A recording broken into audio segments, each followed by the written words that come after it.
Hello বন্ধুরা, তোমরা সব কেমন আছো?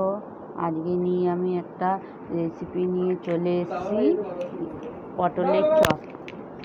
পটলগুলোকে কেটে নিতে হবে দুফালা করে, নিয়ে নুন হলুদ লঙ্কা গুঁড়ো দিয়ে এটা ভালো করে মাখিয়ে নেবো। এবার মাখিয়ে নিচ্ছি, একটা একটা করে সুন্দর করে মাখিয়ে নিতে হবে, যাতে নুন হলুদ লঙ্কা গুঁড়োটা পটলের মধ্যে ভালো করে লাগে, না হলে ভালো লাগবে না খেতে।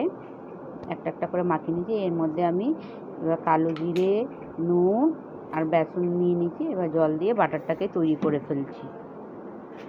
বাটারটাকে ভালো করে তৈরি করতে হবে, একটু গাঢ় গাঢ় টাইপের, তবে গিয়ে পটলের চপটা ভালো করে ভাজা হবে। বাটারটা যদি পাতলা হয়ে যায় তাহলে ভালো হবে না। দেখো আমার বাটারটা তৈরি হয়ে গেছে, দেখো কতটা ঘনত্ব হয়েছে বেসনের। এবার আমি তেলের কড়াই দিয়ে এগুলোকে ভেজে নিচ্ছি একটা একটা করে। একটু সময় নিয়ে ভাজতে হবে, না হলে ভালো লাগবে না। এই যে একটা একটা একটা করে দিয়ে দিচ্ছি। এবারে তোমাদের কেমন লাগছে পটলের চপটা বাড়িতে বানিয়ে খাবে, অবশ্যই আমাকে কমেন্ট করে জানাবে।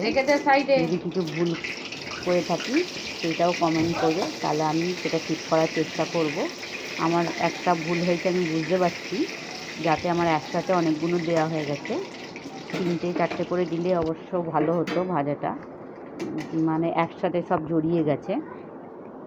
অল্প করে দিলে আমার একটা একটা করে আরও সুন্দর লাগতো দেখতে পটলের চপটা।